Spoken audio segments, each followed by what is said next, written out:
Hey everyone, Farmington Mayor Nate Duckett. On today's Mayor's Table, we have the dynamic duo from the San Juan United Way here to talk to you and your companies about ways that you can give in the month of giving here in San Juan County.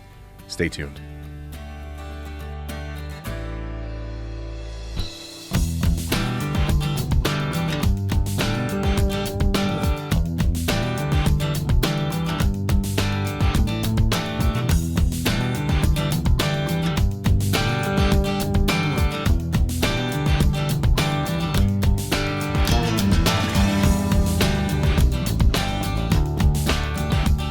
Happy holidays, everyone. Farmington Mayor Nate Duckett here at the San Juan Save Community Studio, beautiful downtown Farmington, New Mexico, with some amazing guests here with me today. Also, I think we did this like 12 months ago. Yeah. Time has gone by fast. It really has. With me today is the Executive Director of the San Juan United Way, Catherine Abeda. Thanks for having me. Absolutely. And her sidekick. Is that fair? You know, it really is, because I fancy myself a Robin, but I just love the title of deputy. Deputy. That means I had to be I love deputized. You are. Ceremonially. Deputy Director Jennifer Johnson, San Juan United The dynamic duo. Yeah. Some call you Jen. We're going to call you Jennifer. Yeah, let's I do love it. it. That's your given name. Elegant. Nathan. I go by Nate. Or MD. MD. I like that you came in with that. That's new. Mayor on the Mesa. Mayor I on got the lots of Mesa. them. I'm working Yeah. on it. Rock and Rev came up with that, Mayor on the Mesa. You guys are awesome. Well, hey, thanks for being here with us today. Being this time of year, the month of December, I think really is the giving month, so to speak, and it's important to remind people the organizations that are here in our community that are in need of support, not just now, of course, but all year long. But the San Juan United Way serves a really particular, in my mind, a very widespread mission of supporting numerous organizations. So I think it's good to bring you in, talk about the organizations that you support, let people know, of course, that all their local donations that go to the San Juan United Way that are dispersed stay here. There's not monies going into the pockets of any CEO anywhere. It's going directly to these organizations they deem fit for whatever their passions are. So I want to, and where people can go if they want to help, they need help, and all those good things that you do. Well, thank you so much for having us on this year and last year to give this plug to the community about all of the great nonprofits.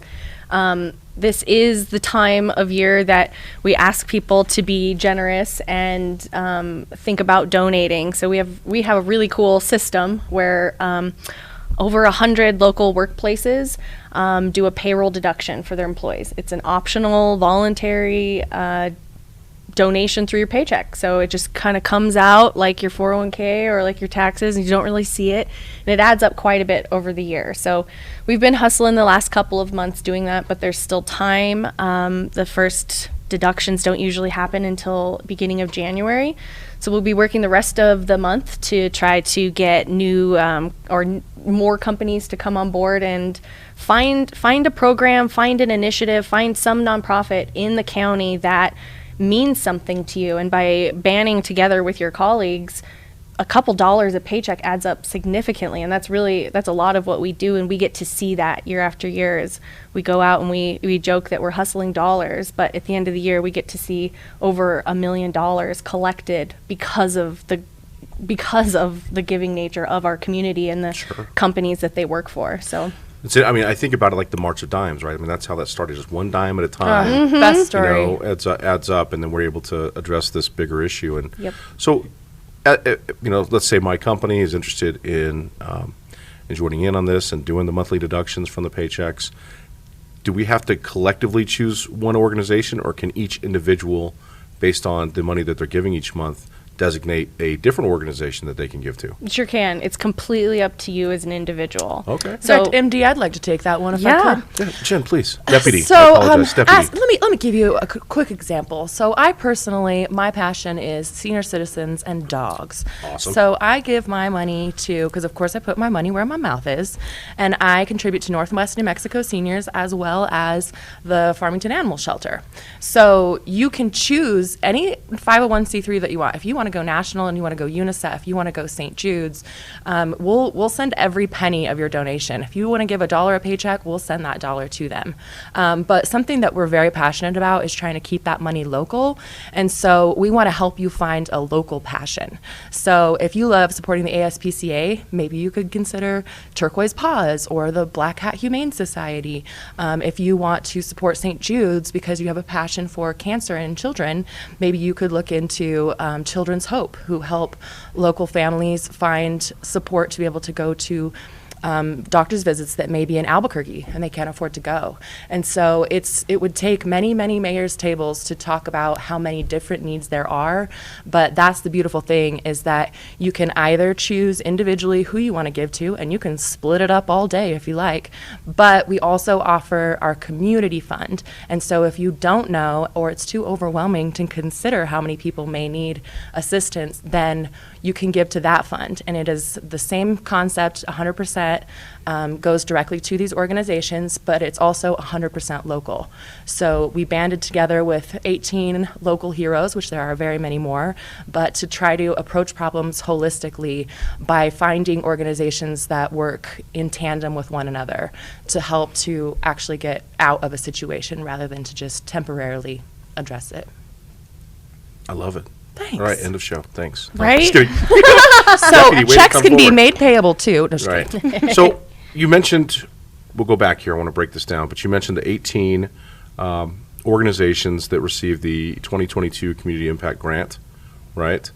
And I just want to kind of read through these real quick, just to give people an idea. But going to the San Juan United, or it's the, sjunitedway.org website, all this information is available there, and the list of organizations that you can choose from is extensive. I mean, I don't know how many are on this list.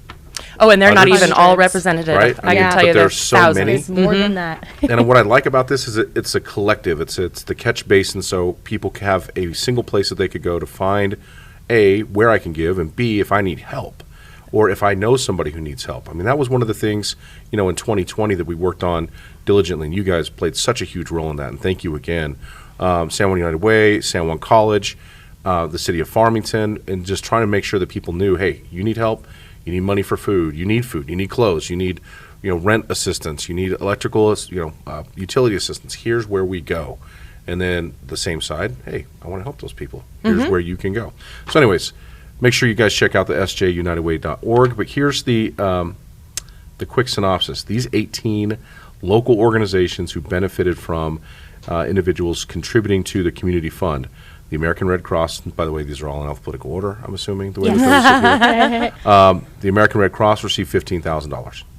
The Aztec Boys and Girls Club received $15,000. The Big Brothers Big Sisters of San Juan County, $15,000. Boys and Girls Clubs of Bloomfield and Boys and Girls Club of Farmington, I'm going to stop reading off the numbers. The Great Southwest Council, Child Haven, Desert View, this one I can't read because I DNA didn't. Legal Services. DNA Legal Services, ECHO, Family Crisis Center, Girl Scouts of New Mexico, KYA, Navajo United Methodist Center, Northwest New Mexico Seniors, PATH, PMS, Sexual Assault Services. And these are not small amounts of money, by the way. Correct. Could they be bigger? Of course Sure. they could be, right? But that's why we're here talking today. Yeah. is to Yeah. encourage With people. your help. Yeah, with your help, these numbers can grow. Truly. Absolutely. So, being that it's this time of year, and you all are, far more in tune, probably the most, on organizations that are really needing help right now. Are there any that stand out in your mind that if I've got a bunch of blankets, I've got a bunch of coats, I've got a ton of food. I mean, where should people be going? Or I got a ton of money. There you go. Start at our website. Depending on your topic, because we do have several different categories. Do you have a ton of items? And then we have agencies listed that regularly need certain types of items. If you have a bunch of money, come to our website, see all of the nonprofit programs out there, learn about what they do. Actually, from that list that you read off, you can click on that logo of the agency and go learn more about that agency from a homemade video that they all made Oh, that's within great. the last Like year. a marketing video to talk Yep. about what we do. Yep, we asked them to produce these with zero budget, just for the good of telling what they do. This isn't a big marketing spot. This is to tell the community, here's why we need local support. And they go into detail about why the local support and why the dollar is coming from individuals in the community rather than outside grants, which often outside grants are higher in dollars, but they're more restrictive in what they can spend it on. So there's a huge amount of appreciation from all of these agencies to every single donor, because every dollar that adds up can be used so much more effective. I think that's a really good point. People don't know that necessarily. I mean, if you go out and get a federal grant, I mean, you've got restrictions. You've got to play within this box. You've got to report everything that's happening in this box, which, by the way, is very different than how the federal government operates their own budget. But whatever. So you've got to follow these rules. These dollars that come in, they're free for that organization to use for whatever they need to use it for. And that could be things as simple as paying our utilities to keep the lights on. That's a big one. For the organization itself. And then it kind of goes from there. But no restrictions necessarily on it. I think that's important for folks to know. And they call that a certain unrestricted funds. Unrestricted funds. And so, I mean, the only stipulation we put on it, because it's important to us to keep our community thriving, is spend your money in our county. So, in San Juan County, spend your money. And we also urge as many of our nonprofits that receive our grants as possible to work with local vendors. Work with local vendors. If you have to pay a little bit higher premium, it helps our community, and that's really what we're about, because a lot of these local vendors are also donors, and so it all really comes back together when we can support each other. And the unrestricted funding is just, it's so much more valuable even than that dollar amount attached to it, and it only comes through individual giving through this campaign. Excellent. Yeah. Yes. How long have you guys both been doing this with the San Juan United Way? 6 years. Yeah, we're going on. Yeah, 6.5 for Catherine. Yeah. She started a couple months before me.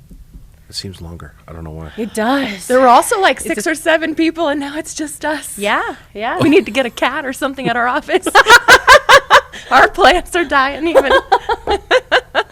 But it shows the longevity, Are you guys hiring? We learn more and more.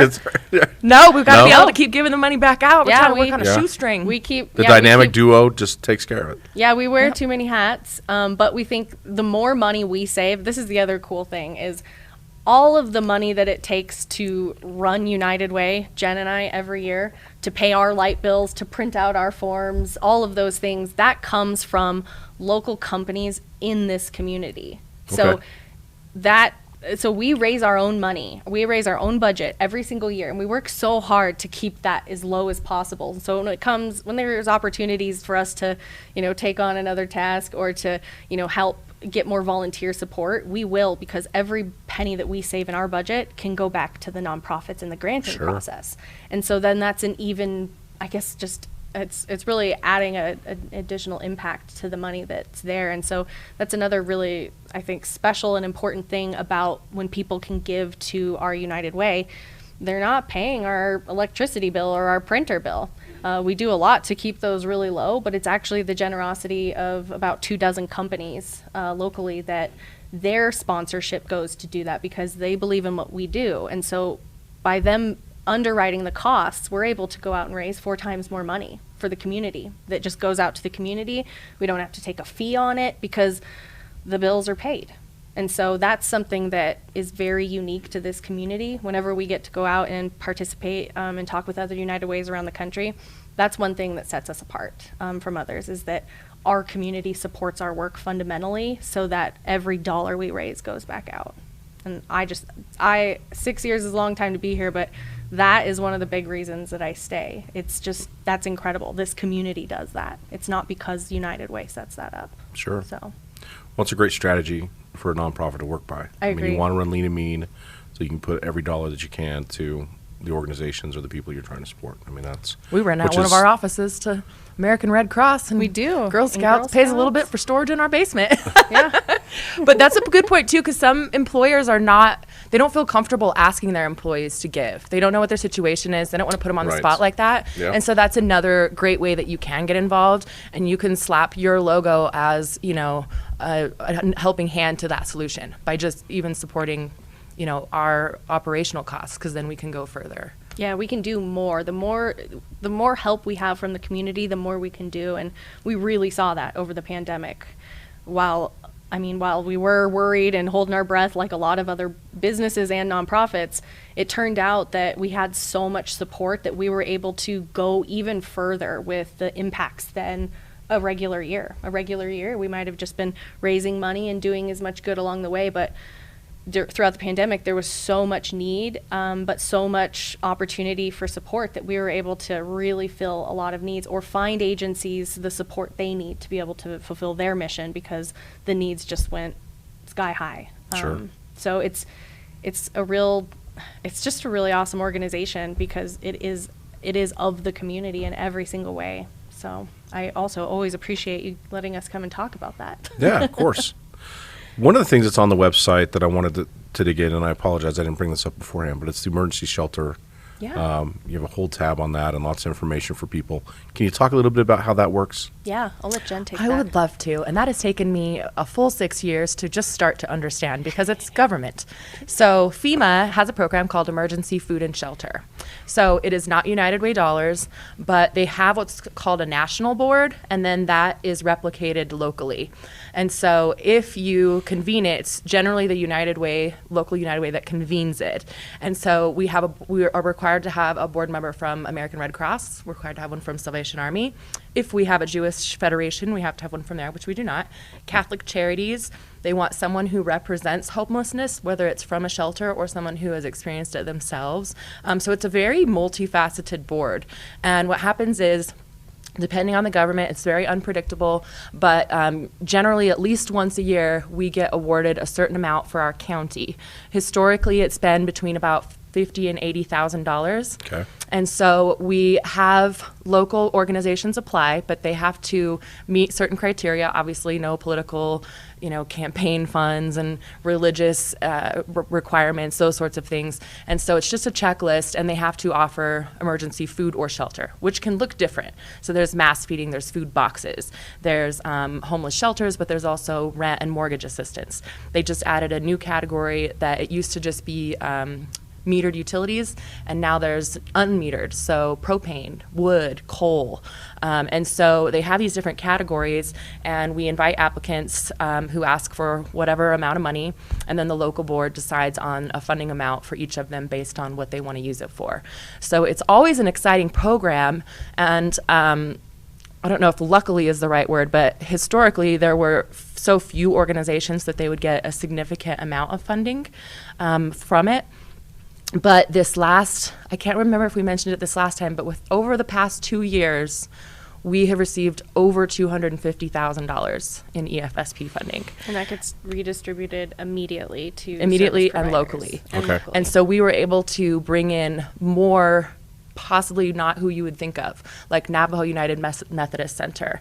That is a domestic violence shelter that it's kind of a transitional. So if you've, reached your term at Family Crisis Center, but you're not ready to be on your own yet, you can go over there. So it's emergency shelter. So we found a way to kind of peel through all that red tape and figure out, you would qualify for this and you would qualify for this.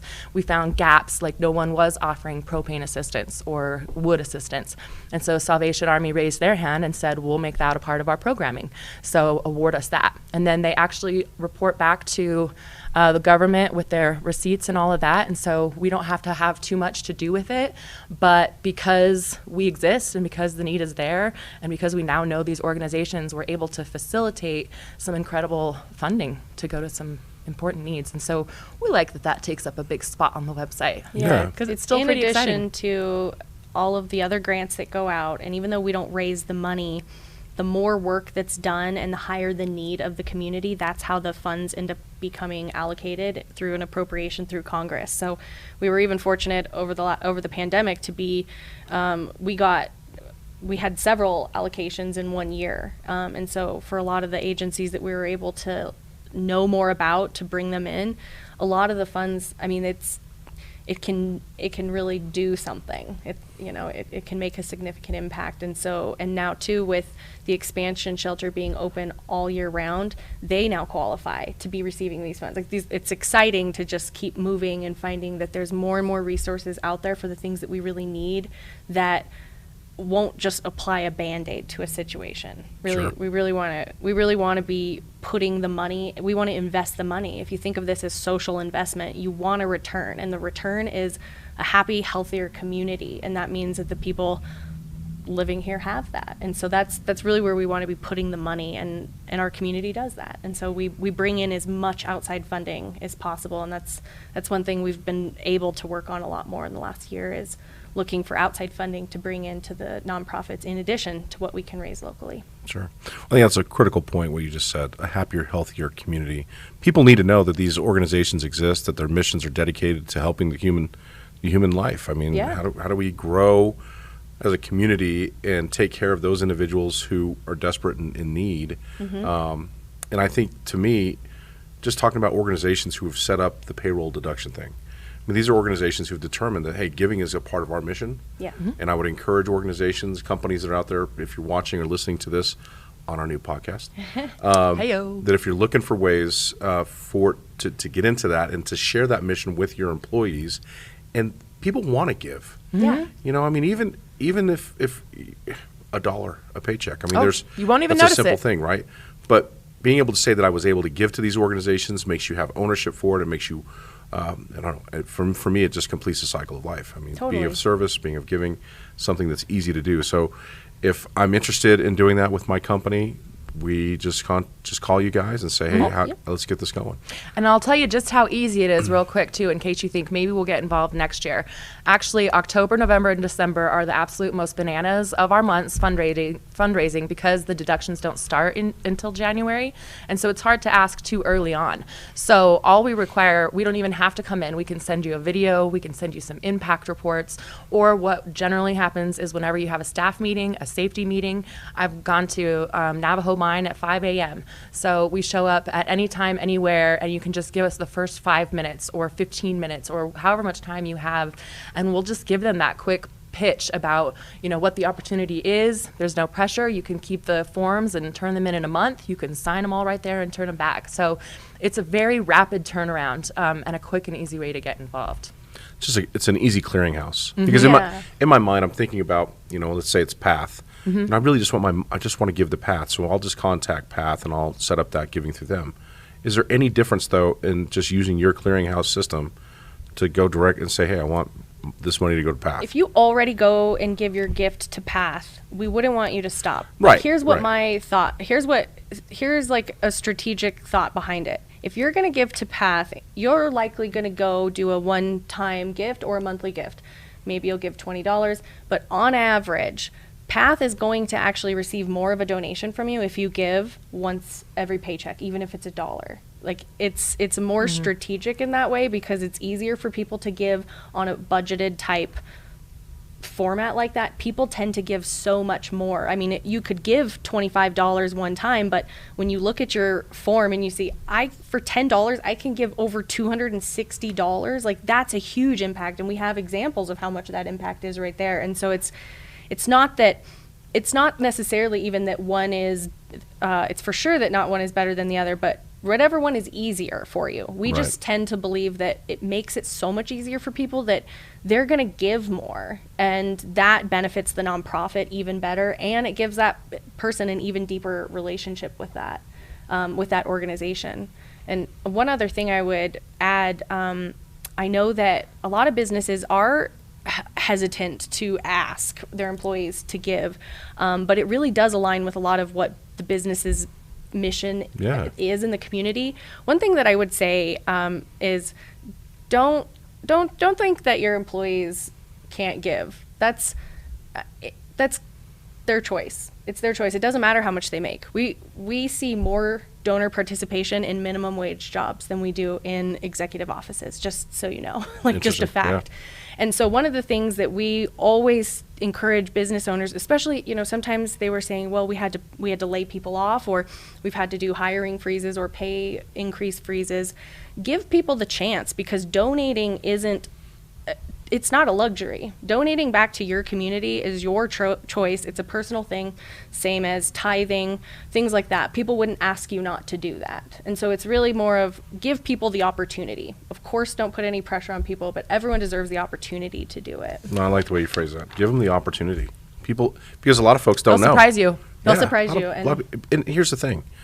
I mean, I can speak from my own life experiences. I mean, I believe that most families have been impacted by individuals who have suffered from addiction or suffer from homelessness or suffer from sexual assault or suffer from domestic battery. I mean, Yeah. and so it has touched you in some, or suffer from cancer. You know, the Children's Hope Foundation love their mission. I've had multiple friends and got families who've goosebumps. utilized you know, the community contributions to them to go and travel and take care of their kids when their kids have to, you know, seek treatment in other places. So everybody's been touched in some way. So give them the opportunity. Show, hey, look at all these organizations that are available somewhere in there. You know, there's something that they've aligned with at some point in time or been impacted by, and let them try. Absolutely. I think that's great. Yeah. Well, let's move to this next segment of this, and I just want to make sure we talked a little bit about the how, or if I need help with. So you're an individual who on your website you've got a resource guide, and you've got some links on there for individuals. And I'll just read through this. I need help with rent, food, utilities, childcare, shelter, or mental health. Talk a little bit about that. Those are our most common calls. Those categories are what we receive the most calls, asking for help and direction, or who do I call, where do I go? And so the resource guide, of course, gives much more in-depth information. Sure. But if you just need a quick phone number or need to know some of the programs that provide such and such, we've made it really easy. We know people don't like to call. We know people like to look at things on the phone, and you can actually click the number and it'll just take you right to them. You don't have to go through an operator or anything like that. And none of these places need a referral to hear from you. Okay. So that's one good first place to start. Another thing is we actually have a contact us form right under that in case you don't see what you're looking for, and we get those emails. We also work in partnership with Mental Wellness Resource Center, that is a part of San Juan County, and they're located right across the emergency room on I think that's Maple and Airport. Yep.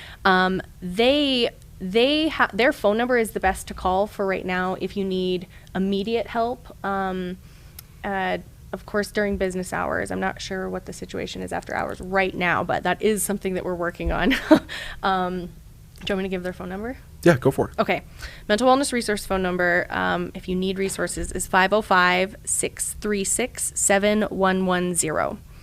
And And when we're saying Mental Health Resource Center, there's a broad spectrum here that we're talking about, right? I mean, can I contact them if I need utility help? yeah. It would be just the same as contacting your organization? Yeah. Essentially, because are you guys going to then just send them? Likely. There? Okay. So one of the just logistical things that's happened is since Jen and I have become a team of two, it's really helped us do our work better and find more opportunities for funding and growth in the nonprofits when the resource center work is taken.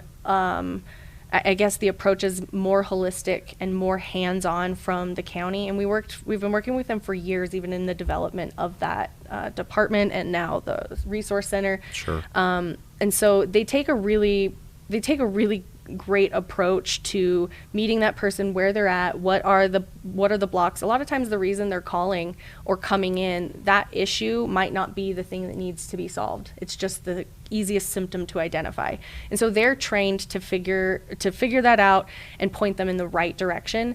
Whereas, you know, we can do that too, but there's just a lot to keep up with, and having their support and having that resource there is going to allow that to grow. And Sure. so in the community, not only will it be somewhere where people can call and just get resources, but people can call and determine what circumstance they're in, and they might be able to be eligible for other programming that we're not aware of, that because they're a county program, they have other funds for, or they have other programs lined up. So don't let the title Mental Health Resource Center stop you from contacting them Correct. for resources. Call it a 'cause it's resource Think kinda- of it don't- Resource as center. something Resource stressing center. you out. Yeah. Because that Human is going Services to Resource affect your Center. Yes. mental health. So, Yes. I mean, don't call them about anything you're stressed out about, but But you do know, you need help? something Yeah. relevant perhaps. Do you need help And that is one navigating? misconception about United Way that I hate to say, but it's all 211's always been a referral service. So I think throughout the pandemic, there's been a lot of discussion that's gotten mingled that, you know, we have box of cash that's available for anything that you need. Yeah. So if you just call us and let us know the car's dead or the battery's dead on my car, that's not something we do. And so Sure. we just let you know to the best of our knowledge who might be able to help you with that. So I just want to make sure that people understand that, because I know that there's a lot of defeat when you do have to keep calling other places and they refer you here and that person refers you here, and then you're just ready to give up. And so we would love to find somewhere to send you, but we don't actually offer those direct services. There are some limitations. There are some. Yes. Yeah, I mean, There's only two it of can't us. be the catch-all for Unfortunately, everything. That'd be a full-time unfortunately, job. But that's an interesting point. My battery's dead. Is there an organization out there I just had a call for that. that's providing, Yeah. funding And for you'd be it's- automobile parts? It's kind of it's very disheartening because the requests are so unique now because of the situation Yeah. that it was almost always food, shelter, rent, utility assistance, well, chiefly. And now, I mean, I've had people who would like to know if they can find a pair of used scrubs because they just got a new job, but they don't even have the uniform that they're required to wear, or non-slip shoes to be able to work at a restaurant, or $60 to pay their overdue storage facility back payment so that they can get in, so that they can get their birth certificate, so that they can apply for a job. So it's just crazy, the little things. And there aren't programs for that. Nobody just created a program for that. And if there was, they would probably have such a catch-all. It would be crazy. But that's where the Mental we have to Wellness work Resource together. Center does help, because they'll say, like, okay, well, maybe if we could do this, then we could do this, and then we could do this. Sure. No, I'm certainly glad the county has picked that up and putting that all together. I mean, it's a good partnership for all of the public entities that are here to have them kind of Absolutely. lead that as well. Anything else on this subject? Props to the county and the city for also seeing a need to create a year-long shelter. Yep. I mean, That's we're a getting a lot of ups here, but you guys are making incredible Yeah, that's differences a as well. huge And deserve to be impact recognized. that was made. And I mean, last year when we were here 12 months ago, we were probably talking about the growing need of what was happening. And so now 12 months later, to be able to say actually it's open 24/7, 365 is a huge success for our community. And I appreciate everything that the city and the county Sure. did to lead that and secure the funding and see the need for that those sorts of resources help take some pressure off of the nonprofits on their day-to-day as well too. So Right. All right. Yeah. Well, thank you all for that. We'll keep working on it. I know you all are engaged in a number of different initiatives surrounding homelessness, and I appreciate your passion in which you do that. And Yeah. And on a certainly- light note, it's always fun to go round up blankets, socks, toys, treats for the dogs. I mean, whatever gives you that little warm feeling. Everybody needs that this time of year. So. It is a good, it's a great component to be able to express yourself in that way, honestly. and we'll to be post- grateful Say for what you have. something I'm passionate, for. Let me give a little piece of me to you. And we'll be posting more on our website and Facebook of upcoming drives. So different locations will hold the drives to say, hey, here, we're going to do drop off for all blankets. And those go throughout the cold months. So not just this month, but this month's definitely a good one to start thinking about it. Sure. San Juan United Way on Facebook, Yes. sjunitedway.org online. Yes. You can also find us at sanjuanunitedway.org. Okay. We got But bougie not and Bob United Wolf. Way of the San Juan, that is Puerto Rico It's true. And Colorado. and Washington. And Washington. Yeah. That's right. All right. We're not the only Juan. I couldn't help myself. Well, Jennifer, Yes, sir. Catherine, Yes. thank you both for being here. I wish you and your families a very Merry Christmas, Happy Holidays, New Year's, everything. Just appreciate the work that you're doing, and let's keep it up. Thank you so much. You All as right. well. Yeah. And we appreciate all of you. Yes. Well, we do. We do appreciate our listeners and our viewers, and we've gone over a lot of extensive information. If you're interested in giving, we've given you a platform where you could do that at. If you're interested as a company to get all of your employees engaged in giving, we've given you a platform to do that as well. And to all the nonprofits who are out there, thank you for what you do. Thank you for your giving each and every day to individuals who are in need, and we encourage you in that end. And again, we hope everybody out there has a fantastic holiday season. The next episode of the Mayor's Table will be with City Manager Rob Mays, and we'll be doing a year in review for 2022, so you definitely don't want to miss that. So we'll see you here next time on the Mayor's Table.